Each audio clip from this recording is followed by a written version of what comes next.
Hello guys, welcome to మనహా YouTube channel. మీకు ఈ వీడియో నచ్చుతుందా? ప్లీజ్ ఫ్రెండ్స్ లైక్ చేయండి, షేర్ చేయండి, సబ్స్క్రైబ్ చేయండి, కమెంట్ మాత్రం తప్పకుండా చేయండి. మరిన్ని వీడియోస్ కోసం నా ఛానల్ని సబ్స్క్రైబ్ చేసుకుంటారని అనుకుంటున్నాను. ప్లీజ్ ఫ్రెండ్స్ నా ఛానల్ సబ్స్క్రైబ్ చేసుకోండి.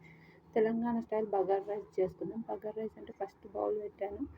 బౌల్ అంటే కొట్టి బోగండి పెట్టాను. బోగండి పెట్టి ఆయిల్ వేసి ఆనియన్స్ కట్ చేశాను. ఆనియన్స్ ఇలా కొంచెం వేగుతున్నప్పుడు కొంచెం అంటే గ్రీనిష్ వచ్చినప్పుడు అది తర్వాత క్యారెట్ కట్ చేసుకున్నాను. క్యారెట్ వేసి కొంచెం మగ్గిన తర్వాత కొంచెం కరివేపాకు వేసుకున్నాను. మిర్చి కూడా కట్ చేసి మిర్చి వేసాను. మిర్చి వేసుకున్న తర్వాత ఇలా కొంచెం కలపాలి కదా, కలుపుతూనే ఉండండి అన్నట్టు కలిపిన తర్వాత ఇంకా కొంచెం అదేమంటారు పసుపు వేసాను. పసుపు కాదు, ఇదేమంటారు మన మసాలాలన్నీ షాజీరా అంటే మసాలాకు సంబంధించిన ఆకు అన్నీ షాజీరా ఆకు, లవంగాలు, ఇలాచి అవన్నీ వేసి ఇలా కలిపేసిన తర్వాత అల్లం పేస్ట్ వేసి కొంచెం అల్లం పేస్ట్ పచ్చి వాసన పోయేంత వరకు కలుపుతూనే ఉంటే ఎంత బాగా వాసన అయితే సూపర్ వచ్చింది. మీకైతే రాలేదు కాబట్టి అంటే మన ఫోన్లో రాదు కదా, అందుకోసమే అలా అన్నాను కామెడీగా. ఇంకా తర్వాత కొంచెం కొత్తిమీర, పుదీనా అవన్నీ వేసుకొని కరివేపాకు, కొత్తిమీర, పుదీనా వేసుకొని కూడా కలిపేసిన తర్వాత ఉప్పు వేసింది చూపించాలి అనుకుంటా, అందుకోసం మళ్ళీ ఉప్పు వేయకుండా వేసింది ఈ అమ్మ అని అనుకోకండి ప్లీజ్ ఫ్రెండ్స్. ఇప్పుడే చేసిన వంటలు కాబట్టి జర అర్థం చేసుకొని చేయాలి కాబట్టి కొంచెం ఇంకా తప్పదు అది.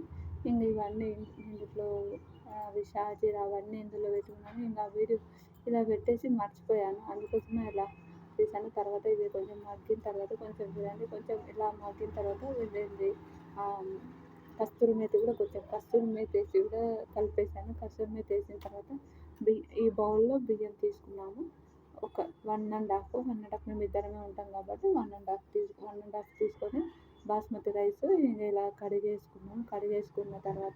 కడిగేసిన తర్వాత మనం ఏ బౌల్లో తీసుకున్నామో దానికి డబల్ వాటర్ పోయాలి. వాటర్ పోసామనుకో ఇప్పుడు మనం 2 గ్లాసులు వేసుకుంటే ఒక్క బౌల్లో వేసుకుంటే 2 గ్లాసులు కదా, అలా మేము 3 వేసుకున్నాము. అంటే మేము 1.5 వేసుకున్నాం కాబట్టి 3 వేసుకున్నాం.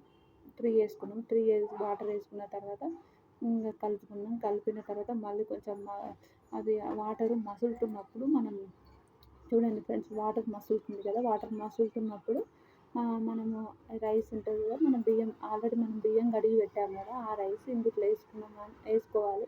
వేసుకున్న తర్వాత బియ్యం కడిగి ఇక్కడ పెట్టాము చూడండి. బియ్యం కడిగి పెట్టినాక ఒక హాఫ్ అన్ అవర్ ముందే బియ్యం కడిగేసుకోవాలి. బియ్యం కడిగేసుకున్న తర్వాత ఈ బియ్యాన్ని ఇలా తీసి మనం రైస్లో వేయాలి. మెల్లిగా వేయాలి, కాలుతుంది ముందే చెప్తున్నా.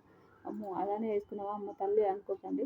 ఇంకా రైస్లో వేసి ఇలా కలిపేసుకున్నాను అనుకో. ఒకసారి ఇలా కలిపేసిన తర్వాత ఇక్కడ చూడండి ఎంత మంచిగా మస్తు ఉడుకుతుంది. నాకైతే భలే అనిపించింది. తర్వాత లాస్ట్లో పుల్లు భలే వచ్చింది. నాకైతే సూపర్ అనిపించింది. చాలా బాగా అనిపించింది. టేస్ట్ కూడా ఎంత బాగుందంటే అంత బాగుంది. నిజంగా మీకు వీడియో ఎంతవరకు చూసి నచ్చుతాయో ప్లీజ్ ఫ్రెండ్స్ లైక్ చేయండి, షేర్ చేయండి, సబ్స్క్రైబ్ చేయండి.